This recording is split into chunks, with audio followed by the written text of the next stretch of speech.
à tous, bienvenue dans votre journal. On regarde les titres de ce 13 novembre.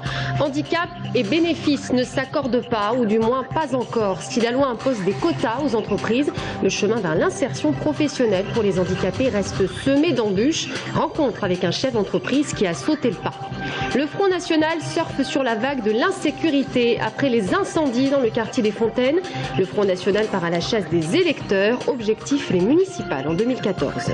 Il arrive bientôt sur vos tables et surtout, il vous annoncera la couleur et le goût du millésime 2012, le Touraine primeur, des ventes en perte de vitesse, des productions en baisse, mais pour certains vignerons, il n'est pas question de l'abandonner.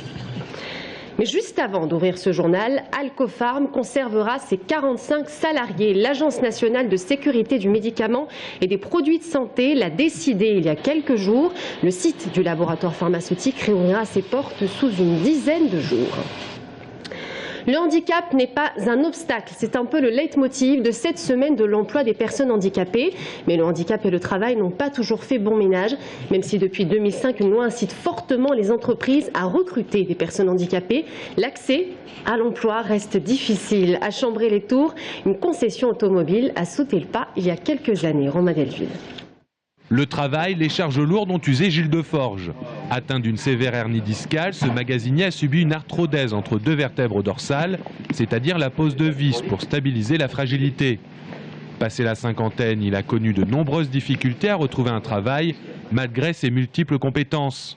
Et si son dos et ses mains ont longtemps été un frein face à sa recherche d'emploi, maintenant qu'il a retrouvé un travail, Gilles doit faire très attention. Si je ne fais pas attention, ça ne marchera pas longtemps. Je suis obligé de faire attention tout le temps. C'est quoi faire attention? Tout ce qui est mouvement, torsion, c'est la douleur. Si je fais des mauvais mouvements, on me le rappelle alors tout de suite. Il faut toujours y penser.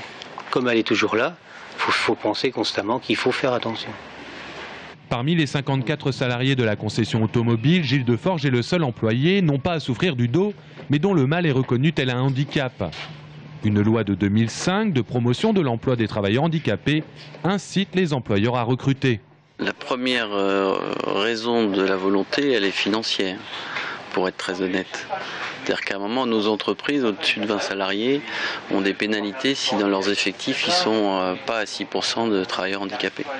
Vous êtes dit, plutôt qu'une contribution, autant embaucher quelqu'un. Je me suis dit ça au début, après le chemin est pas si facile. Cette démarche, Cap Emploi, co-traitant de Pôle Emploi, l'accompagne, tant dans la sensibilisation des employeurs que dans l'insertion des travailleurs en entreprise.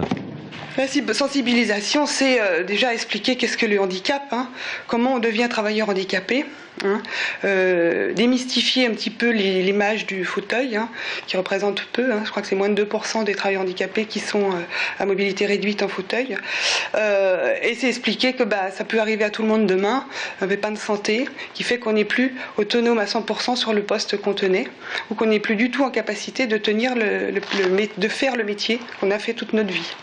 L'idéal reste le reclassement dans la même entreprise, car comme Gilles Deforge l'atteste, la recherche d'emploi est un parcours du combattant. Ce magasinier est la preuve qu'il n'est pas perdu d'avance. Le Front National ratisse des électeurs après les voitures brûlées dans le quartier des Fontaines. L'insécurité au cœur de la stratégie bleu marine s'active. Entre distribution de tracts et échanges avec les commerçants, ce matin, le secrétaire du Front National d'Indre-et-Loire est allé à la rencontre des habitants du quartier. Florent Carrière.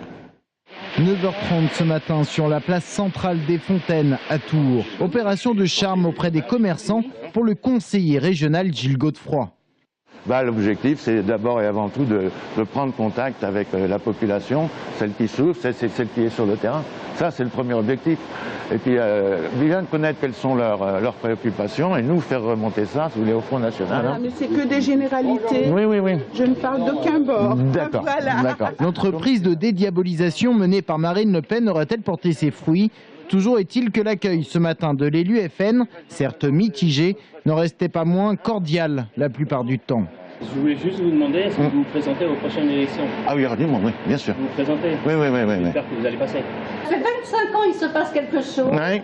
Et c'est maintenant qu'on vous déplace. Je veux dire, il y en a qui font des bêtises pour mettre ça sur le dos des autres aussi. Oui, mais là, on est bien d'accord. Voilà. Cette visite fait suite à des événements survenus il y a 2 semaines aux Fontaines. Une vingtaine de véhicules brûlés. C'est presque une habitude dans ce quartier qui reste malgré tout assez calme. Est-ce qu'il n'y a pas une petite instrumentalisation des événements qui se sont déroulés? Instrumentalisation, c'est facile à dire. Il se passe quelque chose, on y va. Qu'est-ce que vous diriez si nous ne venions pas, si nous n'allions pas sur les fontaines? Vous avez une population qui est en souffrance ici et c'est notre rôle à nous d'y être. Les gens qui ont été arrêtés après le caillage du Sanitas sont sortis directement après. Et auprès des commerçants, Gilles Godefroy déroule ses thèmes, sécurité, préférence nationale ou encore justice. Une visite du secrétaire départemental du FN qui est interprétée par certains comme une volonté de réaffirmer son pouvoir face à un certain Fabien Emmanuel Poussard. Le candidat FN aux législatives à Tours lui ferait de l'ombre. Non, c'est absolument pas ça. C'est bon, on est à Tours, ça se passe à Tours, je suis conseiller régional, il faut que je me montre en tant qu'élu de la République. Voilà. Tandis que pour ce qui est des affaires internes, ceci reste des affaires internes, c'est tout. Il n'y a pas de problème avec Fabien? Non, pas pour l'instant, non. Vous n'essayez pas un petit peu de lui faire de l'ombre? Non. Non. Officiellement, pas de rivalité entre les deux hommes. Pour Gilles Godefroy, seul compte le maillage du territoire en vue des prochaines échéances électorales.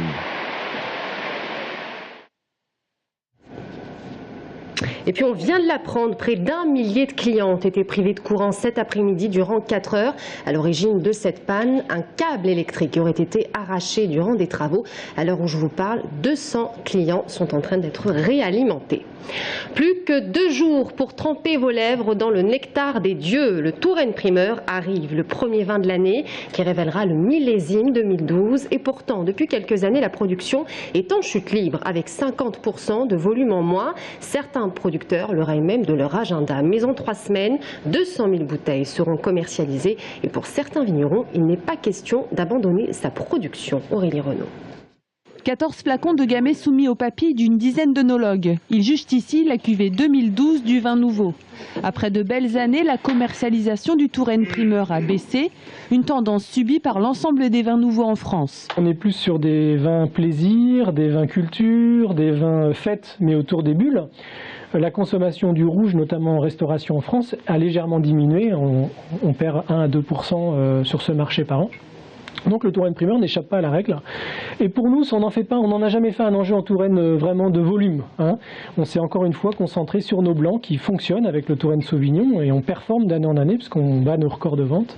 Et si le Touraine Primeur ne représente qu'1 à 3% de la production globale en Touraine, certains vignerons tiennent à tout prix à travailler ce millésime. En effet, la sortie du primeur, c'est d'abord un événement festif qui permet de rassembler, l'occasion de faire des portes ouvertes et plus tard de faire des affaires. C'est un produit qui est nécessaire tout simplement parce que ça permet aux gens de découvrir les nouveaux millésimes, ainsi que c'est un rendez-vous aussi avant les fêtes de Noël pour retrouver nos clients pour tous ces achats qu'on espère nombreux pour les fêtes de fin d'année. L'idée, c'est que les gens qui viennent donc tout de suite découvrent le primeur par le verre de l'amitié et le contact avec le vigneron. Ensuite, donc la dégustation s'ouvre sur les autres produits et les achats sont immédiats. Donc c'est une période qui est très très bien placée. C'est avant les fêtes. C'est une période qui est un petit peu en creux entre les foires au vin des supermarchés, les vacances et ainsi de suite. Et donc c'est vraiment commercialement, c'est quelque chose d'important pour nous. Important car pour ce vigneron récompensé d'une médaille d'or, l'événement festif du Touraine Primeur devrait lui permettre de déclencher la vente de 5 à 7 000 bouteilles au domaine. Au cinéma, les histoires finissent toujours bien et à Tours, les studios veulent y croire. Après le groupe CGR, le cinéma d'auteur se lance dans la course au fauteuil rouge à Tours-Nord. Aujourd'hui, aucun exploitant n'a été désigné pour y installer un multiplex et le cauchemar pourrait bien virer au rêve. Philippe Pérol, président des studios, réfléchit à un projet de grande ampleur. On l'écoute. Nous allons nous positionner sur un lieu cinématographique qui répondrait à cette mixité d'une demande d'écran grand public et d'écran art et essai, de manière à répondre à cette demande et même éventuellement d'un écran plus pointu encore, alternatif. À Tours-Nord, dans le quartier de l'Europe, il y a des petites associations qui font d'excellents films, petits films autoproduits. Le Tours FC devra rembourser 32 000 € à Jean Frobert. La Cour d'appel d'Orléans a donné raison à l'ex-président de la section amateur du club. Je vous rappelle que Jean Frobert avait prêté au Tours FC en difficulté près de 76 000 €. Le Loir-et-Cher cultive le bien-être à l'horizon 2020. Bien-être, bien vivre, bien vieillir. 3 thématiques au cœur d'une réflexion à laquelle ont participé 400 personnes hier soir au Minotaure de Vendôme, un forum incontournable dans notre société actuelle. Anaïs Michaud. Je suis responsable du secours catholique de Montbloux et je voudrais dire que la vitalité dans le nord du département, ça existe. Moi, je fais un appel aux jeunes bénévoles. Favoriser la vitalité du territoire en développant les réseaux associatifs, voilà une des manières possibles pour cultiver le bien-être en Loir-et-Cher. Les citoyens venus à ce forum n'étaient pas les seuls à proposer l'idée. Jean-Paul Delevoye, qui a animé la conférence débat, en est également intimement convaincu. Je crois beaucoup à la vitalité sociale. Aujourd'hui, il y a des tas d'initiatives d'associations, de proximité, de partage. Regardez tout à l'heure cet appel du Secours catholique. Il y a des tas de jeunes qui sont prêts à se mobiliser. Les jeunes sont citoyens du monde, les jeunes ont envie de partager, ils n'ont pas envie dans une société où on accumule des richesses et où on est malheureux. Donc la jeunesse peut nous apporter un formidable enthousiasme, à condition que là aussi, on fasse confiance aux jeunes. Il faut développer l'essence du partage, on peut parfaitement vivre avec peut-être moins d'argent, mais plus de temps de partage et de convivialité et de joie, donc développer la culture, le sport, l'engagement, le partage, les échanges de lieux et de savoir. Passer d'une société de consommation à une autre fondée sur le partage, la convivialité et l'épanouissement, tout un programme, un forum quasi philosophique, mais qui reste tout à fait dans l'esprit de l'opération Loir-et-Cher 2020, selon Maurice Leroy. C'est important d'élever le débat, d'élever le niveau, mais après, c'est aux citoyens de Loir-et-Cher de s'emparer de cette démarche Loir-et-Cher 2020, et ils le font avec bonheur. Franchement, c'est au-delà de toutes mes espérances. Voilà. Et tout ça, c'est gage d'optimisme, parce que quand les forces sont en mouvement, eh bien, ça veut dire qu'il y a une issue positive. Le prochain forum se tiendra le 3 décembre à la salle des fêtes de Contres, autour du thème « À chacun sa chance ». Et c'est ainsi que s'achève notre journal. Merci à tous de nous avoir suivis. Dans un instant, l'invité de la rédaction est Pierre-Alain Roiron, maire de Langeais. A tout de suite.